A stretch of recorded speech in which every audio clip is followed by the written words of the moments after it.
5, 4, 3, 2, 1.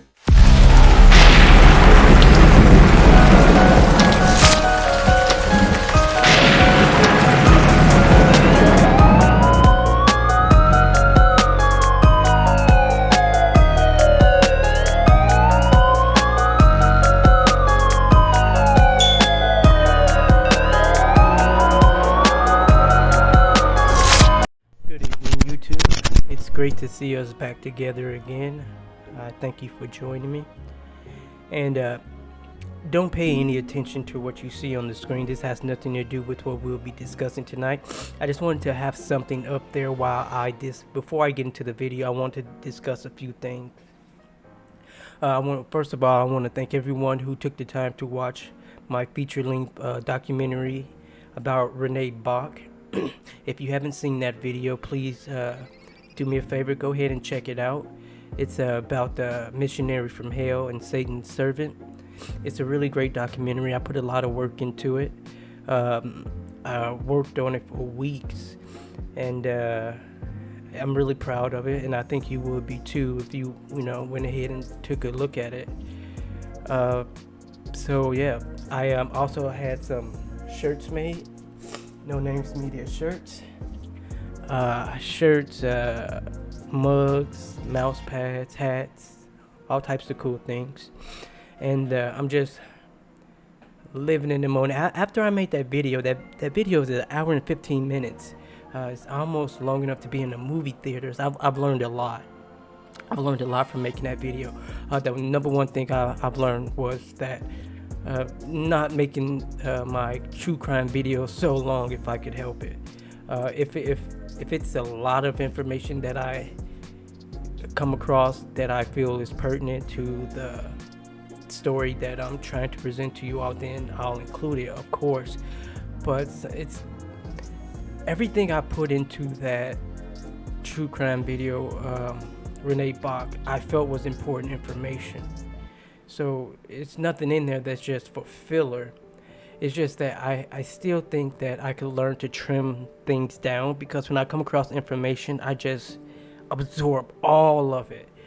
I don't get really picky with the information I want to include and don't want to include. If it's information and it's factual, I feel it's important, whether it's what Renee had for breakfast that morning to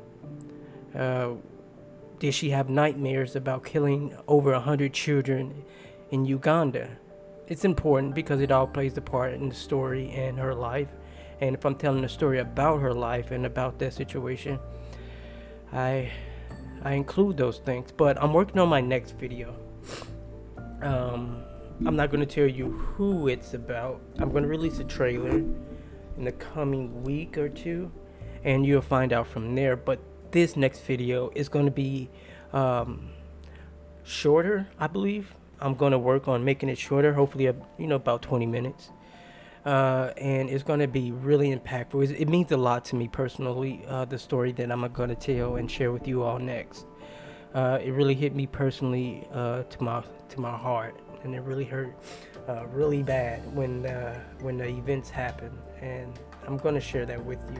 It's kind of like my mini magnum opus, because for years I've been rotting my brain back and forth on how to tell that story, this particular story that's coming up next, and that would do it justice and be entertaining, be insightful, and all those wonderful things. And I think I finally got it down. Like I said, I learned a lot from my last video, and I'm gonna take what I learned from our last video, include some new ideas and some new methods into this next one. And this next one is really personally important to me, and I really appreciate if you guys stick around, wait for that video till I release it. I'm gonna give you a trailer, have a release date, have a premiere, all that cool stuff. So I really appreciate if you just take a look at it for me, because I'm gonna put my heart and soul into it, and I'm here to tell you information, share things with you that you may have forgot, may not know, or just want to be refreshed on. Alright, so moving on to today's topic. How many of you remember Daunte Wright? Daunte Wright is a young man who was killed by police about, I believe in 2017, 2020 was it? About 2020. Uh, you may not remember his name, but you might remember the circumstance surrounding his death. So he was pulled over by the police. They pulled him out of the car and ran his name, and for whatever reason, as you'll find out, he tried to get away from the police by jumping back in the car and trying to pull off. A female police officer assisting the male police officer in trying to get him out of the car to apprehend him and arrest him. She thought her gun was a taser, but it was obviously actually a gun, and she shot the young man in the chest. When the shots went off, he managed to get away. He got away about a block, and then he crashed and he died. I'm sure you might be familiar with the police officer who thought her gun was a taser. I'm sure you know that part. But the gentleman who she killed was Daunte Wright. And what happened is that the court system and the jail system quietly released this woman back onto the streets after 25 months in jail. She had a 2-year sentence when she should have had the maximum of. She was charged with manslaughter. The maximum for manslaughter is 15 years. She got charged with 2 counts of manslaughter, and she only had to do a combined jail sentence of 2 years, man. And now she's on house arrest. It says 8 months or 8 years house arrest. I've read over this story. We're going to read over it again. So we're going to get all the facts together. But what I want to do first, I want to show you the video of the incident for context. I don't want to just go into reading an article with you. I want you to see the video so you can be like, yes, I remember this. Then I'm going to show you the video of him after he shot, him attempting to get away still until he ultimately died behind the wheel. And then we'll get into the article about Kim's release. She's the officer who shot him. And we'll take it from there, okay? So let's get rid of this 4K wallpaper. No, keep it there. Alright, here's the video of Daunte Wright Jr. arrest and murder.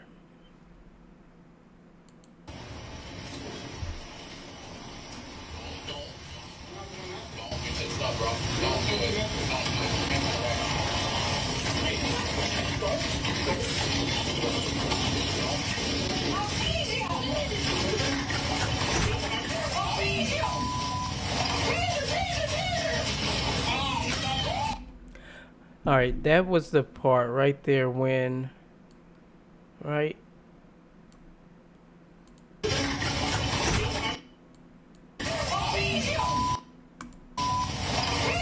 Right there. That's when she shot him. Because you're going to see her partner in the portion of the screen that's to the right. That black mask is the male officer's uniform and his body. You're going to see him just jump out of frame really fast. She almost shot her goddamn partner thinking that her taser was a gun. This woman was a police officer for 20 years. And you mean to tell me she didn't believe that her taser wasn't a taser? She gonna tell me she didn't know her gun was not a taser? You have to look down the sights. You have to be aiming at it. While you're aiming the goddamn thing, you're looking at it. Even at a peripheral, you see that, hey, this doesn't feel like, the weight of it doesn't feel like a goddamn taser. And she obviously she knows she's being recorded and it's being filmed. And so she wants to sit up there and say, taser, taser, taser. Knowing damn well, woman, you ain't got no taser in your goddamn hand. You've been a cop for 20 years. And then they had this whole crying thing. She crying like, oh, it was such an accident. Then the judge up there crying and feel bad about having to give her a 2-year sentence out of a possible 30. The judge is crying because they have to punish you for your incompetence and negligence. They don't want to charge these people when it comes to killing black people. They feel bad when they have to do it because they feel like black people deserve it. Even if that young man was trying to run and get away, it's obviously that he had a good reason to, because look what happened. Now, in through this whole time for years, I've never understood or found out why he had a reason to try to run away. Maybe he had a gun or drugs in the car. Haven't heard anything about that. Maybe he had a warrant. Haven't heard anything about that. But they were attempting to arrest him, so I'm guessing maybe he had a suspended license or something. But I briefly glanced at the story. The situation recalled into my memory, and I want to share it with you all because, like most things that I show you in these, weekly videos, I hear about it and I share it with you immediately. And I think that's the fun of it, us going through it together. Again, so I'm gonna play it in its entirety. Then we're gonna move on. Let's go back. And thank you for your patience and listening to me. I miss you. Thank you for being here.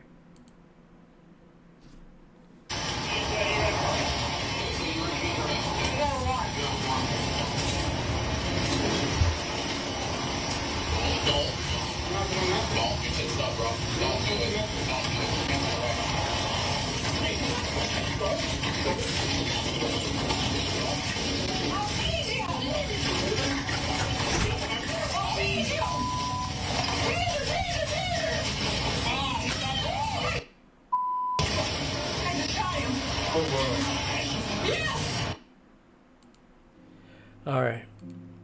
Yeah. Oh my! I shot him. You think? You think, you moron? And I know nobody's perfect. Mistakes happen in every profession. Mistakes even happen in professions where someone's life can be lost. This shooting took place at the exact same time Derek Chauvin was on trial for killing George Floyd.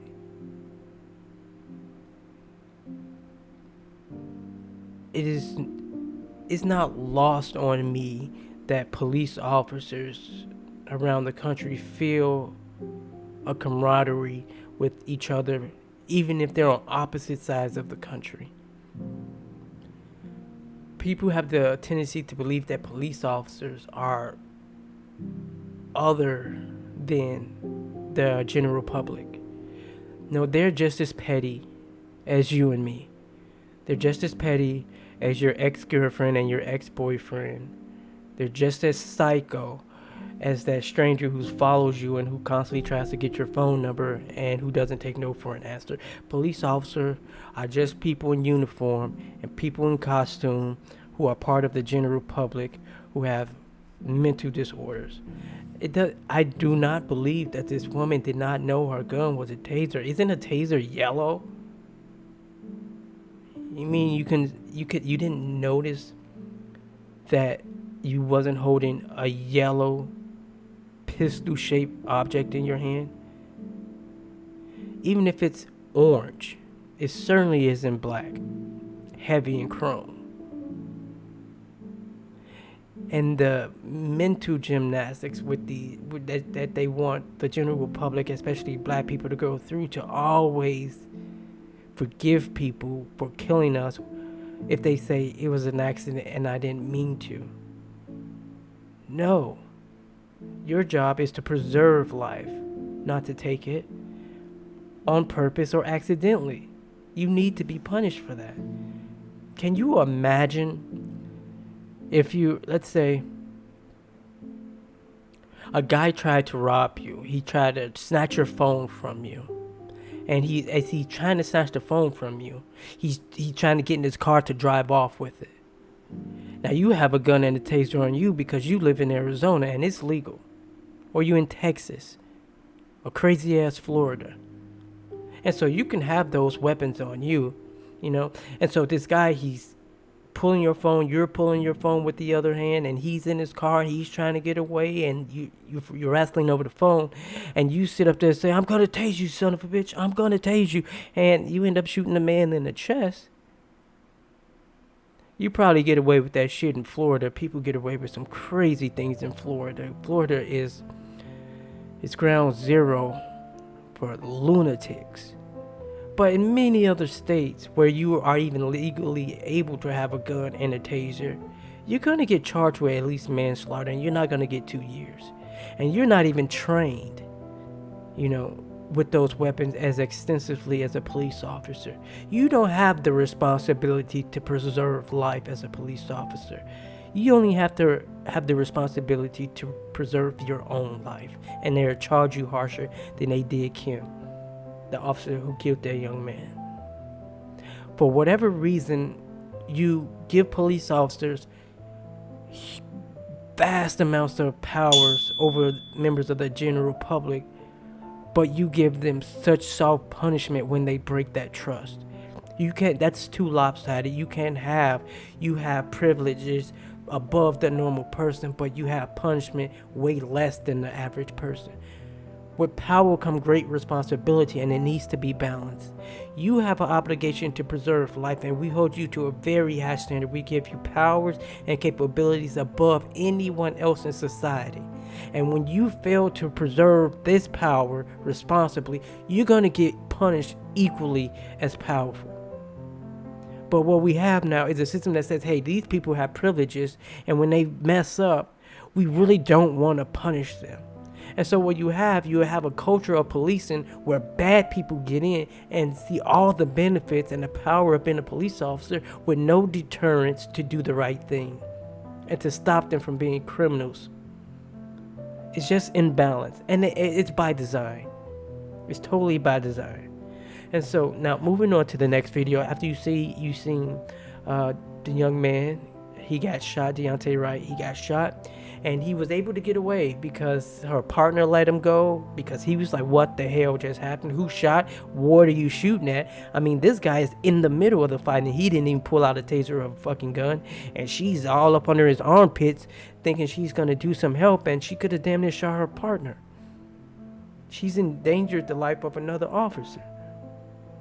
Talking about taser, which lowered his guard, you know what I'm saying? He could have been like, okay, I'm going to get more onto him so that she can tase him, not knowing that this moron has a gun and she can shoot you.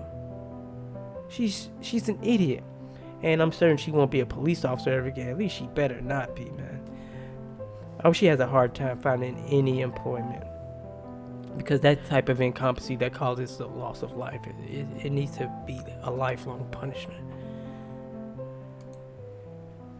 Alright, ladies and gentlemen, now here's the video I'm going to share with you of Daunte Wright's accident that he suffered after he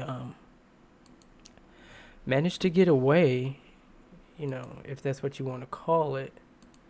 He managed to get away, but soon after, about a quarter mile away, he got into a really bad car accident. I think that's when he either passed out and lost consciousness, or he just simply died behind the wheel. So here we go. Let me make sure the volume is right. Don't know how much audio it would be, but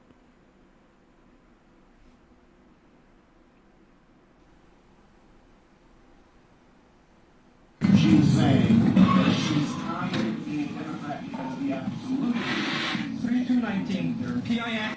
all right. I know that kind of came out of nowhere, so I'm going to go back, let you see it again, and so you can get a better perspective on where the car is coming from, what to expect, and how it plays out. Okay, because when I first saw the video, I'm like, damn, that was sudden. And so I'm going to play it again for you all. I apologize if this is traumatizing you. That isn't my intention. She's saying that she's tired of being Democrat because of the absolute 3219 PI accident 63rd Captain Drive, fled from 38 start north on the Reds.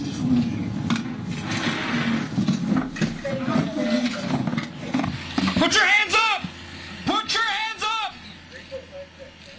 Put your hands up! Put your hands up! These officers don't know that that young man is dying, and the last thing he can do is put his hands up. I'm going to skip forward a little bit. Several at gunpoint, 63rd Captain Drive. We've got a civilian car injured as well. As soon as we get additional cars, I'll check for injuries. Suspects are not compliant. They're moving around. Put your hands up!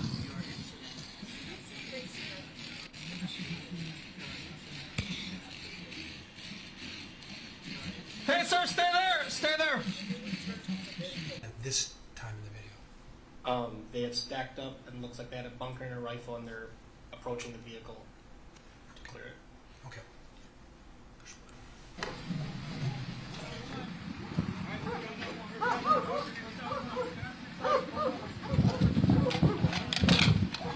Jesus fucking Christ. What's it? Not shots fired. What's that? Oh, he did? All right, so right there, you hear the another female officer said they said they were. She was like, they said there were shots fired. It was shots fired. He said there were no shots fired. We didn't, it's him saying we didn't shoot upon that vehicle. What she's talking about, what she heard was the shots fired that happened with Kim when right before Daunte drove off. So that tells you that it's officers at this particular accident scene who don't even know that Daunte was shot in the chest and that he's dying in the car, And so that goes into how fast they were able to render him help.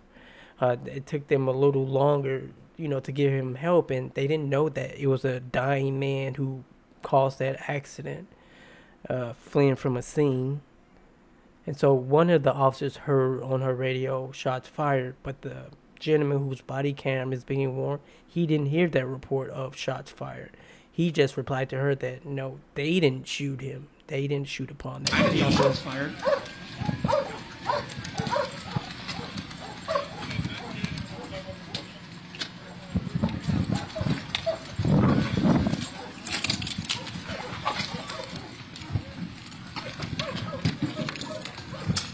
I got your keys.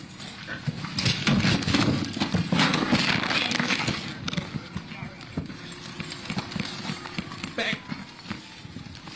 We don't have exits. Where's he got the shots? If anybody do you have your I got nothing on the back. those tips that we just got?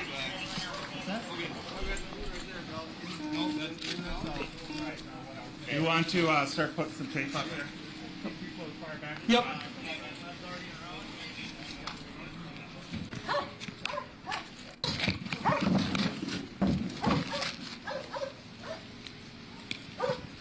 Back up.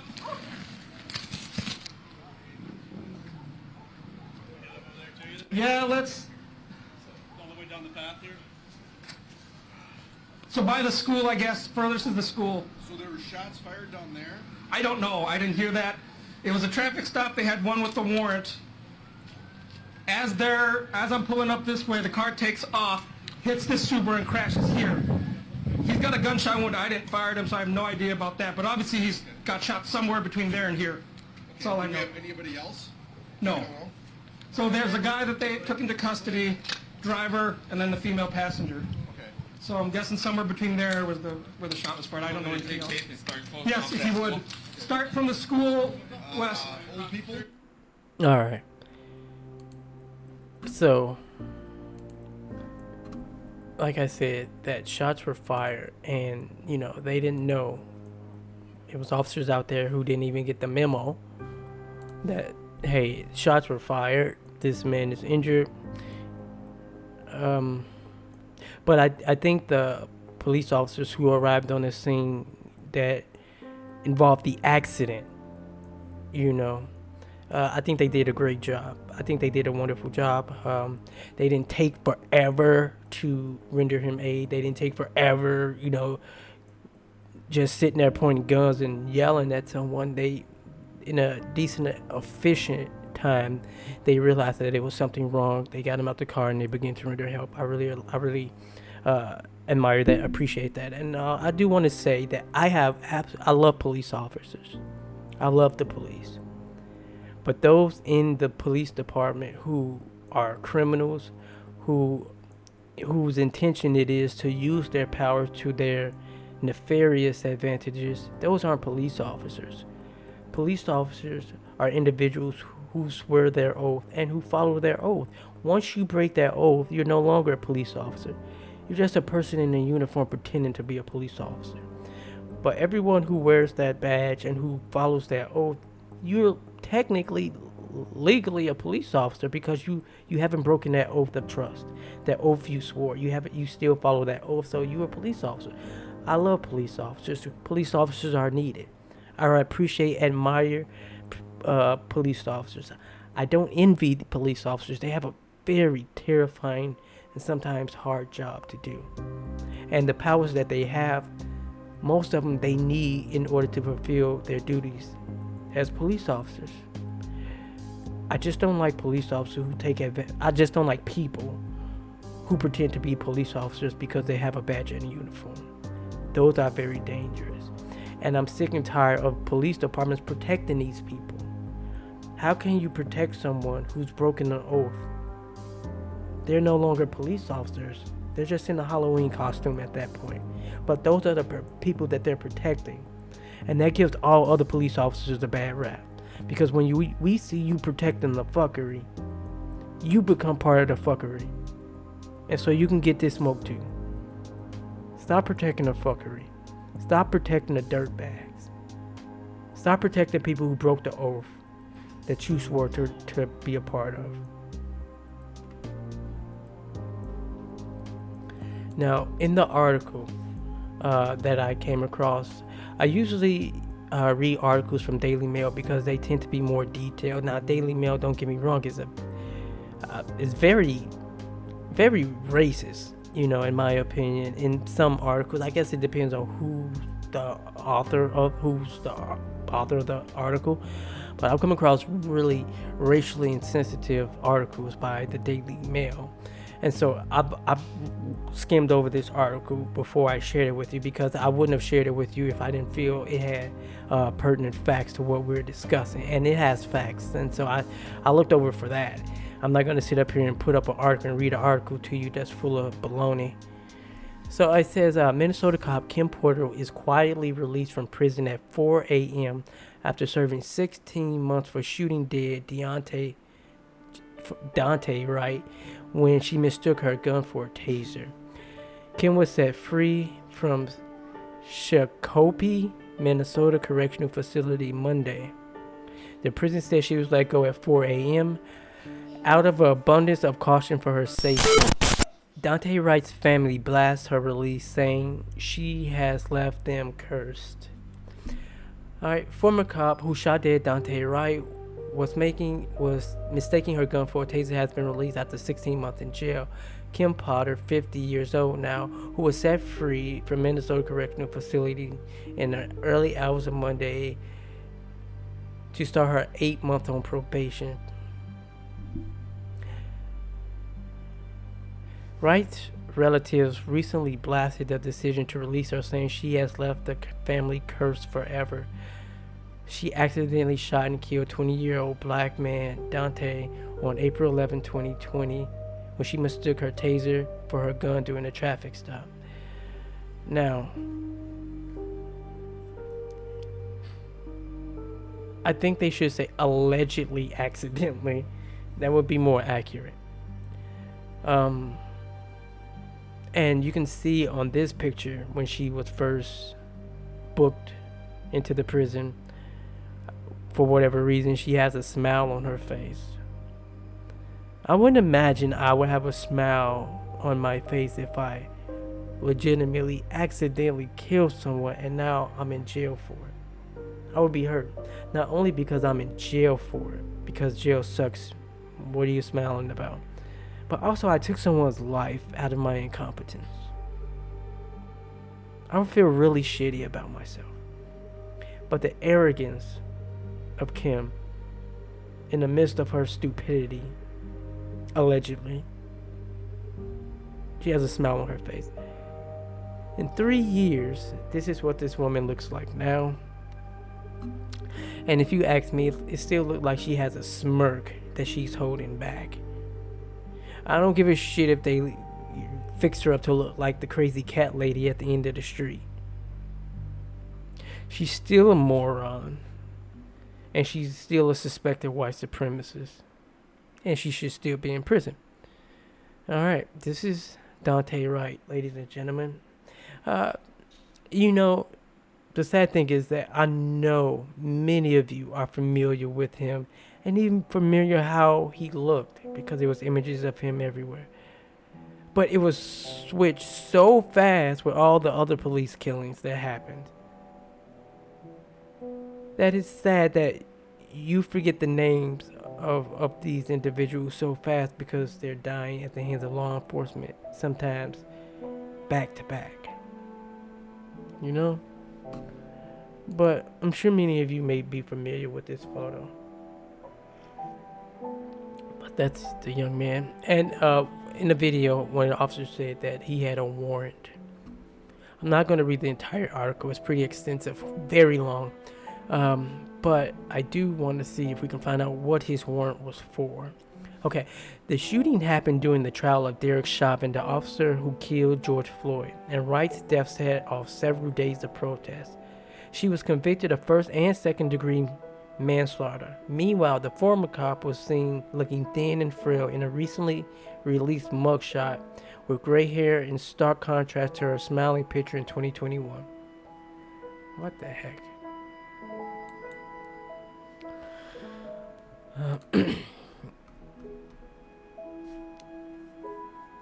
The Minnesota Department of Corrections said Pollard was... How many... And, oh yeah, that's one thing I hate about the Daily...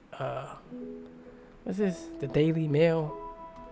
They repeat so much of the same lines. You know, since I've been reading this, they said at least 3 or 4 times that the Minnesota Department of Corrections said Porter was released at 4 a.m.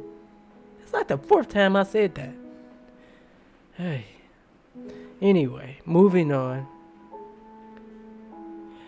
Alright, it said in the statement said that there were elevated concerns of Mrs. Potter's safety, including threatening comments directed at her and the potential for violent protests outside just the Shakopee Correctional Facility.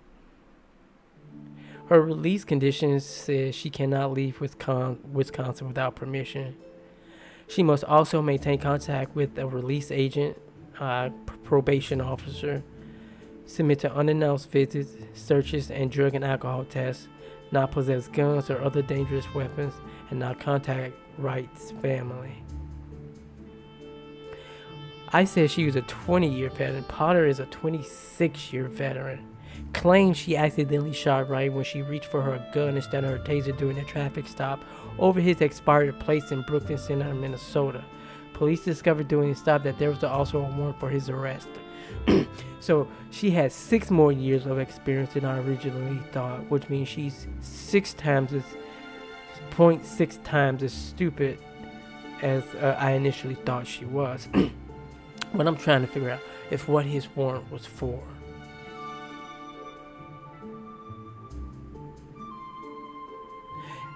Usually when they don't, if they say he had a warrant but they don't tell you what it was for, it had to be petty. I guarantee you it was petty, because if this young man had a warrant out for his arrest for robbery, trust me, they would have came up in the trial and they would have used that as her defense, that and said, hey, this guy is a criminal. He's very dangerous. So it's kind of a good thing that she shot him, right? Even though it was an accident, he probably deserved to be shot.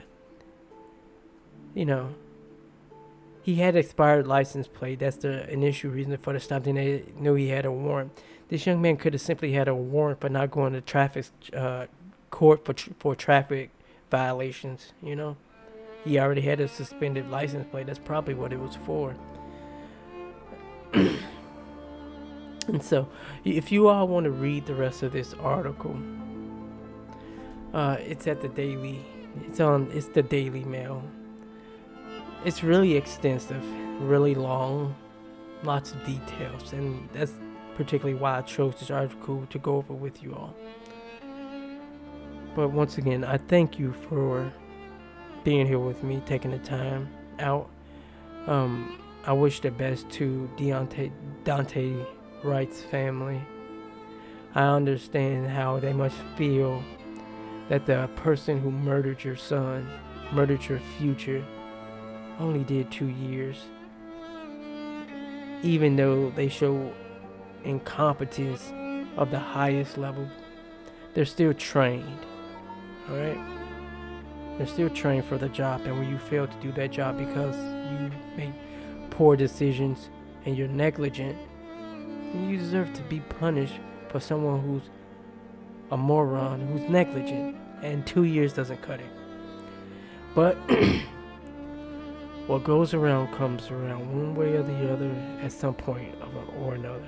You know,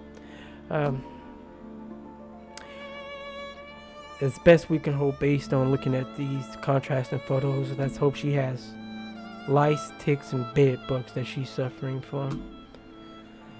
Anyway, ladies and gentlemen, I'm Kyle.